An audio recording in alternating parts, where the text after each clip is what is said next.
نمسکار، سلام۔ آج ہم BA سیکنڈ ایئر کے نصاب میں شامل کتاب انتخاب نثر میں مجھے میرے دوستوں سے بچاؤ سبق میں آگے مطالعہ کریں گے۔ مصنف اپنے ایک دوسرے دوست کے بارے میں بتا رہے ہیں کہ اسی طرح میرے مقدمہ باز دوست ہیں جنہیں اپنی ریاست کے جھگڑوں، اپنے مخالف کی برائیوں اور جج صاحب کی تعریف یا مذمت کے سوا تعریف اس حالت میں جب کہ انہوں نے مقد جیتا ہو اور کوئی مضمون نہیں۔ من جملہ اور بہت سے مختلف قصوں کے دوستوں کے ہیں۔ محمد شاکر خان صاحب کا ذکر محمد شاکر خان صاحب کا ذکر خصوصیت سے کروں گا کیونکہ وہ مجھے پرخاص عنایت فرماتے ہیں۔ شاکر خان صاحب موضع سلیم پور کے رئیس اور ضلع بھر میں نہایت معزز آدمی ہیں۔ انہیں اپنی لیاقت کے مطابق لٹریچر کا بہت شوق ہے۔ لٹریچر پڑھنے کا اتنا نہیں جتنا لٹریری آدمیوں سے ملنے اور تعارف پیدا کرانے کا۔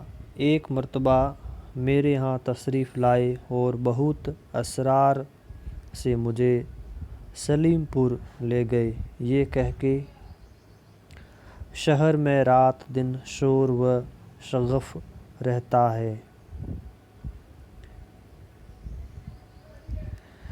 دیہات میں کچھ عرصے رہنے سے تبدیل آب و ہوا بھی ہوگی اور وہاں مضمون نگاری بھی زیادہ اطمینان سے کر سکو گے۔ میں نے ایک کمرہ خاص تمہارے واسطے آراستہ کرایا ہے جس میں پڑھنے لکھنے کا سب سامان مہیا ہے۔ تھوڑے دن رہ کر چلے آنا، دیکھو میری خوشی کرو۔ میں ایسے محبت آمیز اصرار پر انکار کیسے کر سکتا تھا۔ مختصر سا سامان پڑھنے لکھنے کا لے کر ان کے ساتھ ہو لیا۔ ایڈیٹر معارف سے وعدہ کر چکا تھا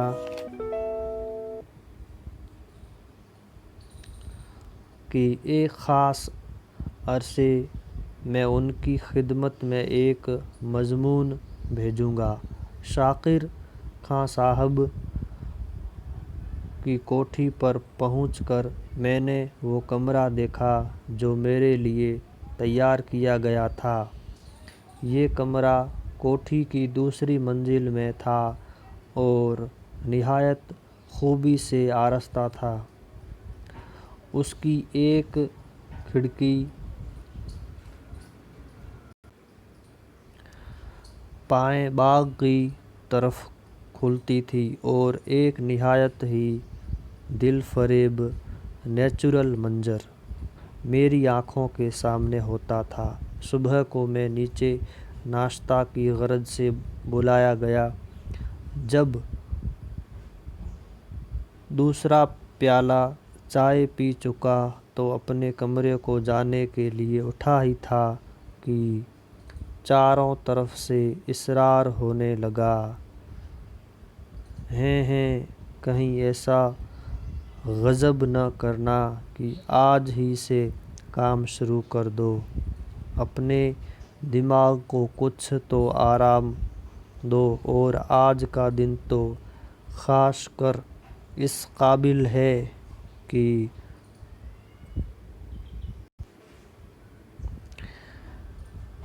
سی جی کا لطف اٹھانے میں گزارا جائے۔ چلیے گاڑی تیار کراتے ہیں، دریا پہ مچھلی کا شکار کھیلیں گے، پھر وہاں سے 2 میل پر احمد نگر ہے، آپ کو وہاں کے رئیس راجہ طالب علی صاحب سے ملائیں گے۔ میرا ماتھا وہیں ٹھنکا کہ یہی حال رہا تو یہاں بھی فرصت معلوم۔ خیر، سینکڑوں حلیے حوالوں سے اس وقت تو میں بچ گیا اور میرے میزبان بھی میری وجہ سے نہ گئے، مگر مجھے بہت جلد معلوم ہو گیا کہ جس انقا یعنی یکسائی کی تلاش میں سرگرم تھا وہ مجھے یہاں بھی نہ ملے گی۔ میں جلدی سے اٹھ کر اپنے کمرے میں آیا اور اس وقت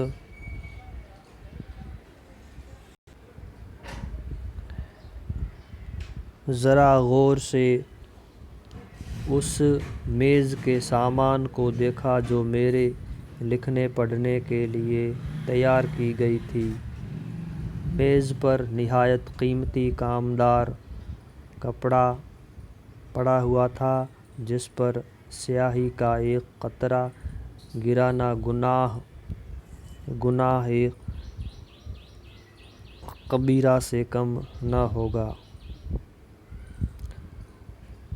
چاندی کی دوات مگر سیاہی دیکھتا ہوں تو سوکھی ہوئی۔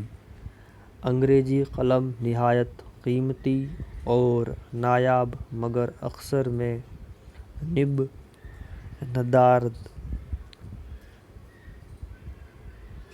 جاذب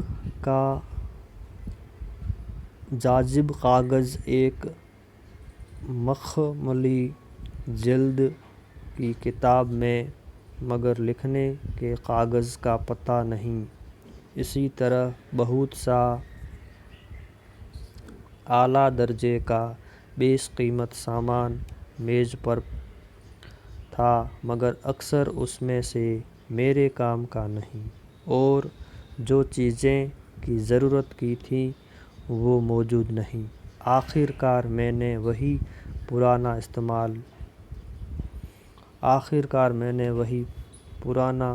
استعمال لی مگر مفید بکس اور اپنی معمولی دوات اور قلم جس نے اب تک نہایت ایمانداری سے میری مدد کی تھی اور میرے پرہ خیالات کو نیزی کے ساتھ کفش کاغذ میں بند کیا تھا، نکالا اور لکھنا شروع کیا۔ یہ ضرور ہے